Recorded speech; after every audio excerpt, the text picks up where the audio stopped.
Hi, my name is Heather Feather. I'm the owner of Rare Bird Medicine, and today I wanted to talk about the holographic universe. In traditional North Node and Scorpio fashion, what's the word for that? Astrologically, my North Node is in Scorpio, which is my dharma, it's my teaching, it's basically the energy and frequency that my resonant understandings will come forth in this world. So all of my understandings are offered in the realms and topics of death, transformation, change, sexuality.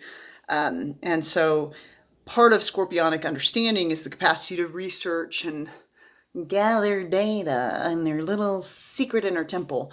And I've been doing that for years now. Most specifically in the past 3 years since I stepped on the shamanic path, I've been gathering evidence for holography, or for the what I believe to be is evidence of a holographic universe.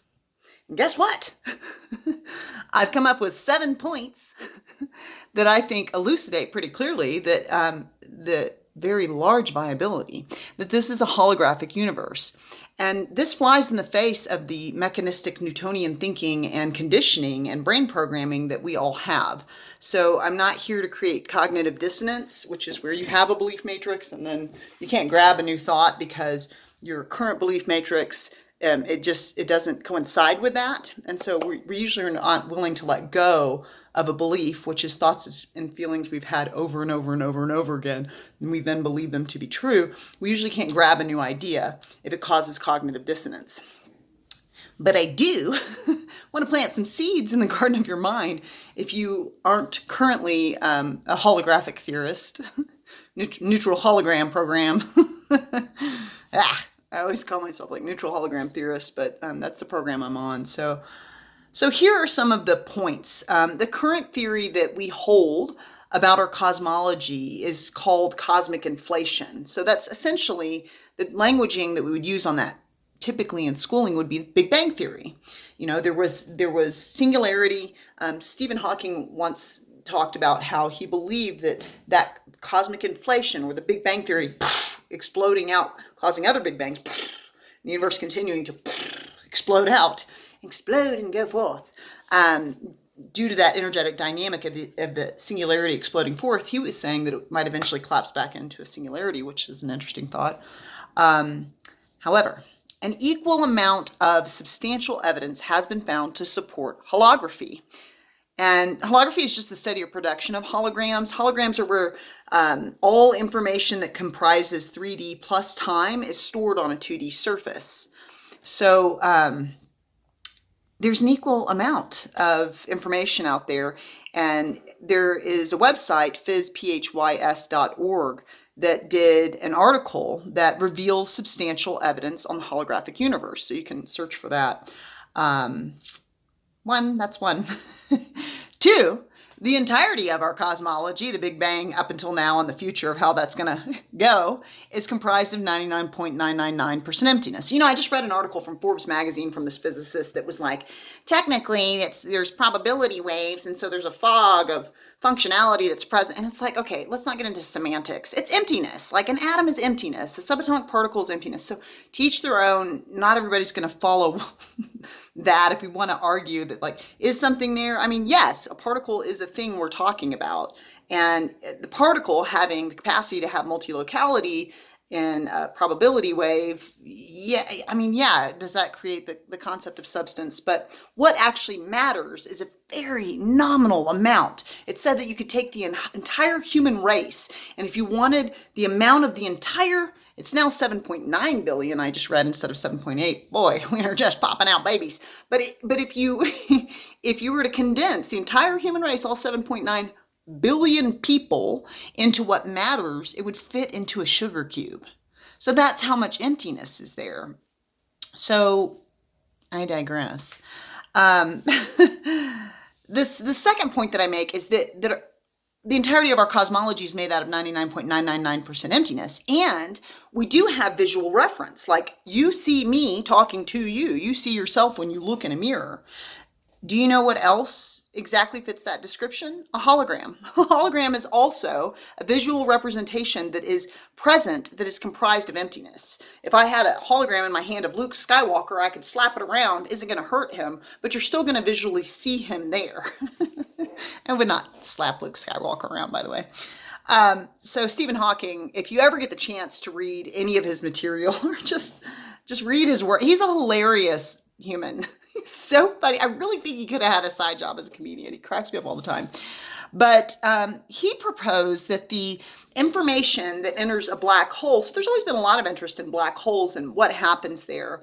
And one of the things that scientifically we know to be true is that information is typically not lost. We've never found evidence in all of our scientific studies that information ever gets lost. And so when we started conceiving of a black hole having this extreme density, pulling everything in, we thought, oh my God, it would just be lost. It would just crush and collapse and it would be lost forever. So Stephen Hawking did some mathematics and some computations around the idea that at the event horizon, which is a 2D surface, like a hologram, at the event horizon, or the opening to a black hole would be a way to say that, all of the data and the informational data of what the item is, let's say it's this crystal I'm going to throw in the black hole, which I don't know why I do that, but I'm silly, who knows? So I go to throw the crystal. All the information of this crystal, that little inclusion of that 7 there, which is the number of spirit, all these little inclusions, all the facets of the crystal, all the information of its size, its weight, all of that data basically spreads out along the event horizon or along the 2D surface of the black hole before the actual crystal itself goes into the black hole and gets crushed. And that information could be used to reconstruct this crystal. So again, that actually caused scientists to start thinking like, whoa, that is a 2D surface that would store information. And if that's there, could it be also viable that is how other areas of our universe and our cosmology work? So that's the third. The fourth is going to be the concept of stereoscopes and stereoscopic vision. I give all credit to a lovely being named Janie Lake when I had the pleasure of working at Athena Montessori Academy with wonderful children and families, and phenomenal, Margaret and so many wonderful souls there, all the teachers, just cool people that I got to work with, dear Holiday. But while I was doing that work, we had a beautiful woman named Janie Lake who was known as our garden fairy, and she was teaching all the children about composting, caring for the earth, being a steward of the earth.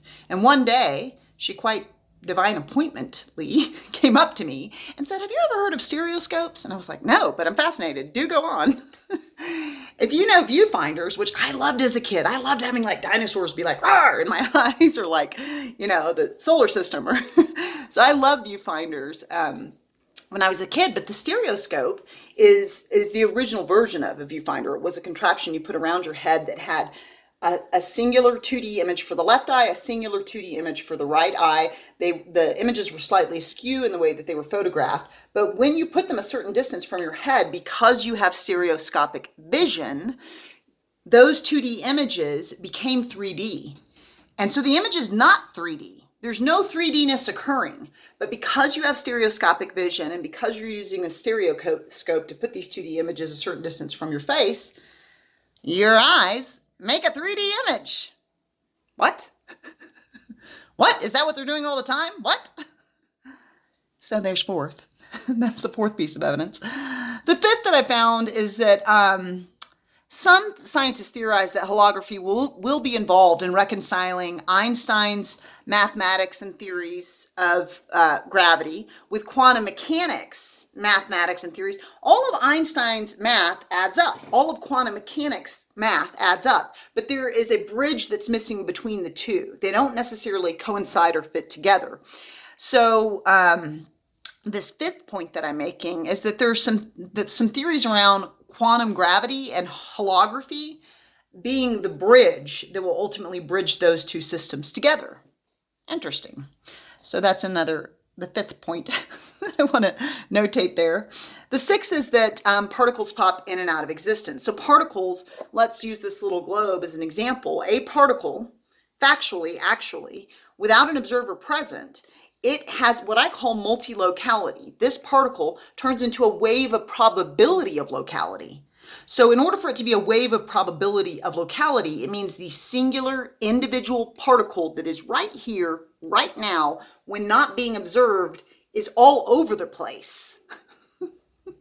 So how can one thing be all over the place unless it can inhabit multilocality? What we also know is that particles pop in and out of existence. So it's also there, not there, not there, not there.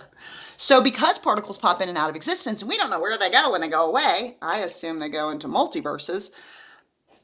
It's like, are we here? Like, we're made of emptiness, and even what is here disappears. So that, to me, implies like total emptiness. Again, holography. And the final comes from the CIA. Thanks, CIA. In 1983, there was a report written by a very intelligent government agent that I really appreciate, that at the introduction of this information before he disseminated it to his officer, he noted that his findings do not conflict with any religion or any philosophy. And I'm really grateful he put that in there, because if you think what he's saying conflicts with your religion, your philosophy, and your belief matrix, you're going to have cognitive dissonance and you're not going to be able to absorb it. But if you understand, kind of in the same way Buddhism is not a religion, and you can practice Buddhism and be a Christian, or practice Buddhism and practice Judaism, or be a Muslim and practice Buddhism, there are certain things that do not conflict with your philosophy or faith tradition. Then you have the opportunity to receive its wisdom without cognitive dissonance being present. So the 7th point for a holographic universe is on YouTube.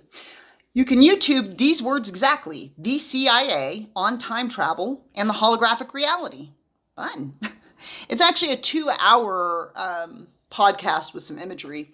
But when you YouTube the CIA on time travel and the holographic reality, if you look at 39 minutes in up to 51.52 minutes, there's an excerpt in there about the emptiness of the universe and the holographic nature of reality. So those are the 7 points. Thank you, CIA, for wrapping up my studies where I've been gathering all this data. Thank you. Those are the 7 points of information that I have found that I think are conducive towards viable proof of the holographic nature of reality. Why would it be important if this is a hologram as opposed to a solid, real reality that is here? Because if it is a solid, real reality that is here, and you are a victim to the genes you were given, it's like these are just the genetics I had. If epigenetics is not a thing, and if holography is not a thing, then there's many conditions present in this realm that can lead one to disempowerment. There's nothing I can do. These are just the inclusions I came with. I just come with these genes. It just is this way. And I am the physical form, and I am the physical body. So now I have to work with the density of my material form to create change. However, if it is a holographic reality, and that hologram is present as a result of consciousness, if consciousness is the 3D plus time information encoded on the 2D surface, then all healing, all changes stem from a change in the way we think and feel, a change in our resonant frequency, a change in our vibration and the direction of how we hold our minds and our hearts. So today's invocation and invitation is to, 1, meditate on this concept: I am made out of emptiness. I look through eyes of emptiness to see only emptiness, and I've only ever witnessed emptiness when I look at me. Like, to really be with that, to meditate on that. That's actually a practice in my life where I look at things as I drive around: emptiness, emptiness, emptiness, emptiness. Great practice to come out of judgment with anything you're looking at too. Oh, emptiness, fun. Oh, that's emptiness. I don't, that's a silly thing to judge emptiness. I'm not going to do that. But also, there's this wonderful quality when we understand holography, and if we can really, I'm hoping at some point we will prove that it is a holographic universe. If we find that to be true, then in order to deal with healing, or to deal with the effects of dis-ease or disharmony or disharmonious states on the mental, emotional, physical, or spiritual etheric levels of being, then we go to the cause. And the cause is your mind and your heart and your resonant frequency and your resonant vibration. It's what you think about and you feel about, you bring about. So if you don't like your hologram, You just change the program, and you're the one making and running the program. Look at how powerful you are. May you choose to see beautiful things in the holography. Blessed be.